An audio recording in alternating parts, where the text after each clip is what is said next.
Hi friends, welcome to mini blog. ಇವಾಗ ನಾವು ಅಲ್ಲಿ ಹೋಗಿ ತಿಂಡಿ ತಿನ್ಕೊಂಡು ಬರೋ ಅಷ್ಟರಲ್ಲಿ ಇಷ್ಟು ಕ್ಯೂ ಫಿಲ್ ಆಗಿದೆ. ಎಷ್ಟು ಜನ ಇದ್ದಾರೆ ಅಂದರೆ ಒಂದು 1/4 ಗಂಟೆ 20 ನಿಮಿಷದಲ್ಲೇ ಫುಲ್ ಕ್ಯೂ ಇತ್ತು. ನಾವು ಕೂತಿದ್ದಾಗ ಒಬ್ಬರು ಇರಲಿಲ್ಲ. ನಾವು ಒಂದು 8:30 ಅಷ್ಟರಲ್ಲೆಲ್ಲ ಬಂದ್ಬಿಟ್ಟು ವಾಪಸ್ಸು 8:30ಗೆ ಅಂತ ಹೇಳಿದ್ರಲ್ಲ ಅಂತ ಹೇಳ್ಬಿಟ್ಟು ಸರಿ ಅಂತ ಹೇಳ್ಬಿಟ್ಟು ಅಷ್ಟರಲ್ಲಿ ನಮಗೆ ಜಾಗನೇ ಸಿಗ್ತಾ ಇಲ್ಲ. ಒಂದು ಬ್ಯಾಚು ಮುಗಿದು ಇದು 2ನೇ ಬ್ಯಾಚು. ಒಂದು ಬ್ಯಾಚು ಫುಲ್ ಇನ್ನೂ ರಶ್ ಇತ್ತು ಸಿಕ್ಕಾಬಿಟ್ಟೆ. ನಾವು ಆ ಬ್ಯಾಚ್ಗೆ ಹೋಗಲೇ ಇಲ್ಲ. ಅದು ಮುಗಿದ್ಮೇಲೆ ಈ ಬ್ಯಾಚಿಗೆ ಬಂದು ನಾವು ಮುಂಚೆನೇ ಅಲ್ಲೇ ಕೂತಿದ್ರೆ ತಿಂಡಿ ತಿನ್ನೋಕೆ ಹೋಗದೇ ಇದ್ದರೆ ಸರಿಯಾಗ್ತಾಯಿತ್ತು ಅನಿಸ್ತಾಯಿತ್ತು.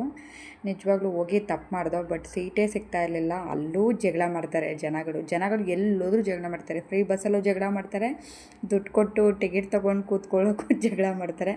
ಬಟ್ ಜನಗಳಿಗೆ ಎಲ್ಲೋದ್ರೂ ಕೂಡ ಈ ಜಗಳ ಅನ್ನೋದು ಮನಸ್ಸಲ್ಲಿ ಕಟ್ಟಿರುತ್ತೆ. ಅಂದರೆ ನಾವು ಯಾಕೆ ಜಾಗ ಬಿಡಬೇಕು, ಈ ಥರ ಒಂದು ಏನೋ ಕೆಟ್ಟ ಯೋಚನೆ ಜನಗಳಲ್ಲಿ. ಒಂದು ಸ್ವಲ್ಪ ಅಡ್ಜಸ್ಟ್ ಮಾಡ್ಕೊಂಡು ಕೂತ್ಕೊಂಡ್ರೆ ಮುಗಿದೋಗುತ್ತೆ. 10 ನಿಮಿಷದ ಕೆಲಸಕ್ಕೆ ಎಷ್ಟೆಲ್ಲ ಕಾಂಟ್ರವರ್ಸಿ ಮಾಡ್ತಾರೆ ಅಂದರೆ ನಿಜವಾಗ್ಲೂ ಯಾವಾಗ ಬುದ್ಧಿ ಬರುತ್ತೋ ಜನಗಳಿಗೆ ಅನ್ನೋದು ಗೊತ್ತಿಲ್ಲ. ಅದಾದಮೇಲೆ ಸರಿ ಅಂತ ಹೇಳ್ಬಿಟ್ಟು ಹೇಗೋ ಸ್ವಲ್ಪ ಅಡ್ಜಸ್ಟ್ ಮಾಡ್ಕೊಂಡು ಕೂತ್ಕೊಂಡು ಸುಮ್ಮನೆ ಯಾಕೆ ಕಿರಿಕು ಅಂತ ಹೇಳ್ಬಿಟ್ಟು ಇಲ್ಲಿ ಶುರು ಮಾಡಿದ್ರು ಪೂಜೆ ಎಲ್ಲ. ಬಟ್ ತುಂಬ ಕ್ರೌಡ್ ಇತ್ತಲ್ಲ, ಹಾಗಾಗಿ ಅವರು ಸ್ಟಾರ್ಟಿಂಗ್ ಮಂತ್ರ ಎಲ್ಲ ಹೇಳಿಸ್ತಾರೆ. ಒಂದು 5ರಿಂದ 10 ನಿಮಿಷ ಎಲ್ಲ ಮಂತ್ರ ಎಲ್ಲ ಹೇಳಬೇಕಾಗುತ್ತೆ ಅವ್ರು ಹೇಳ್ಕೊಟ್ಟಿದ್ದನ್ನು. ಬಟ್ ಅದು ಅರ್ಧಂಬರ್ಧ ಕೇಳಿಸ್ತಾನೆ ಇತ್ತು ಅಷ್ಟೇ, ಫುಲ್ಲಾಗಿ ನೀಟಾಗಿ ಕೇಳಿಸ್ತಾನೆ ಇಲ್ಲ. ಯಾಕೆಂದರೆ ಅಲ್ಲಿ ಮಕ್ಕಳು ಸಿಕ್ಕಾಬಟ್ಟೆ ಪಾಪ ಅಳ್ತಾಯಿದ್ರು. ಸೆಕೆ ಬೇರೆ ಪಾಪ, ಕೆಲವೆಲ್ಲ ಮಕ್ಕಳು ತಿಂಡಿ ತಿಂದಿರಲಿಲ್ಲ ಪಾಪ.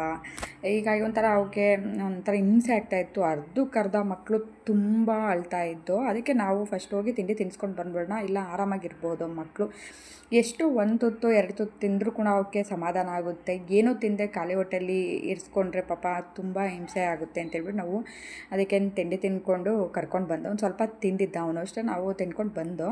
ಬಟ್ ಇಲ್ಲಂತೂ ಸಿಕ್ಕಾಬಿಟ್ಟೆ ರಶ್ ಇತ್ತು. ಕೊನೆಗೆ ಹೆಂಗೋ ಫೈನಲ್ಲಿ ದೇವ್ರ ದರ್ಶನ ಎಲ್ಲ ಮುಗಿಸಿ ಅಕ್ಷರಾಭ್ಯಾಸ ಕೂಡ ಮುಗಿಸ್ದು ತುಂಬ ಖುಷಿಯಾಯಿತು. ಚೆನ್ನಾಗಿತ್ತು ಅಂತಲೇ ಹೇಳ್ಬೋದು.